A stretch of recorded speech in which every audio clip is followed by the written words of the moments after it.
Hi, this is Mary, and today I'm going to talk to you about how I'm going to model the process of reading critically in several websites to answer a question posed by one of the students that asked why Jamestown is often considered an unsettling settlement. And this background that some of our students have gotten about Jamestown comes from their social studies text and even some of their preconceived ideas from movies or images of what Jamestown was like. And being that it was the first settlement of the United States. And in particular, during this time of the year, we begin to show movies such as Pocahontas, that also includes John Smith, and that kind of glorifies their relationship and what they did in helping to settle our country. And so our kids are getting some of their ideas of Jamestown from this. And a lot of these reports, movies, images, textbooks neglect to include some of the more unsettling ideas, such as the fact that the English colonies were the first to use African slaves for labor, and that this empire was built inside, well, actually in the middle of an American Indian empire, and life at that time was good for them until the settlers came along. The Jamestown setting, these settlers would encounter some really bad droughts. They'd encounter some bad water, which the kids have learned this. But a lot of the human right concerns that may have been avoided in our regular social studies text does come up with some of this unsettling settlement idea. And when this student brought up this idea, we began to think about why some historians choose to label Jamestown as such. So, as a result, we came up with a reading task, and I'm going to go ahead and begin to model exactly how our students would go through this task. And the challenge we gave them was posed in a question: why do some historians choose to label the settling of Jamestown an unsettling settlement? And I asked them to consider, especially the word choose in the question here, along with these words, unsettling settlement, and the fact that they are bolded in the question. That makes me start to think that I'm going to look at that as part of a very important part of the question. I also look at the word historians and see that it is plural. So I'm thinking I need to look at more than one historian's perspective of the topic. And with the addition of the prefix un in the word unsettling as part of the root, I start to imagine that I might find ideas that are opposite of what I understand from the current history text that I've read. The links to the site for our purposes are found on the source page, and we are using all of the Microsoft 365 OneNote applications here to house our information.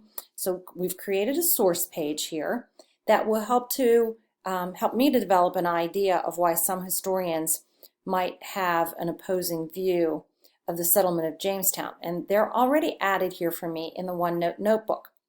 And I'll also use this to record my ideas in a linked notes format.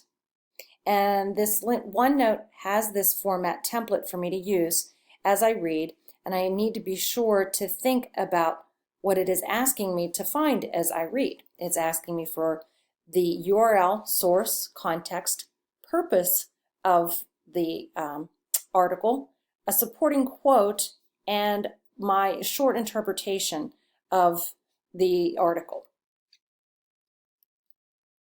So following the directions from the link notes page, I'll open the link to the site from the Encyclopedia of Virginia called The Starving Time.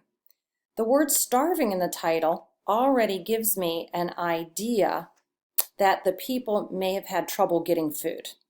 And if I click on the hyperlink that is here of the author's name, I see that she is a historian and researcher in Williamsburg. So I'm beginning to think that she's a credible source. Now, navigating back to the full page, I see at the top of the page that this article is part of the Virginia Foundation for Humanities, which is in partnership with the Library of Virginia. And there is an About Us tab that I can click to get more information about the foundation. Clicking on it, I see that the sources on this site are written by scholars and vigorously fact-checked. So from this information, I can see that my source is reliable.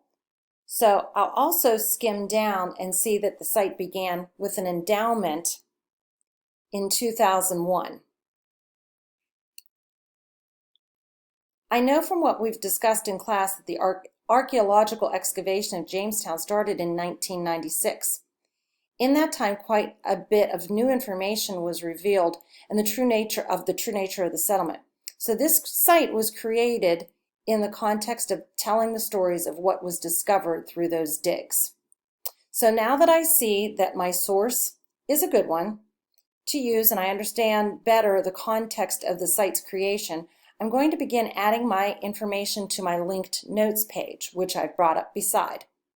I'll add the title, the URL, the source, and now I need to begin looking. I can even add the context here. And like I said before, it was written 5 years after the new archaeological dig, which was in 1996. So it was written in order to share some of those findings. Now I can begin looking at the purpose in which the page of information was created. So now I'll navigate back to the source itself, and I need to begin reading carefully to find ideas and words to help me to understand why the title is The Starving Time. And I see there are other clues that would lead me to think the author finds the historic information about Jamestown to be unsettling. Words such as grim,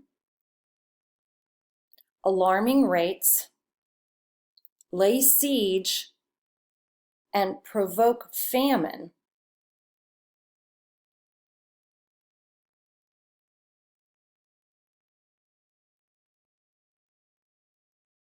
describe how the settlers were starving. But it's a bit further down that I find the statement. The settlers were forced to eat snakes, vipers, rats, mice, musk turtles, cats, dogs, horses, and perhaps even raptors. It's hard to imagine being so hungry that you would eat these things. But what comes next really makes me squirm a bit as I read it and is in the beginning of what makes me think that the author is providing evidence of why this time within the settlement was so unsettling. And that statement is, archaeological evidence has partially corroborated that settlers devoured each other. Now, just a note on the side here, I know this is probably a difficult topic for fifth graders. So in preliminary kind of searching, I'm not sure that I would use necessarily some of this, but if I chose to, I would definitely inform parents of what some of the nature of this topic is about, because it is within our some of the text that we've provided to our kids as ancillary material. So it's out there and they are finding it.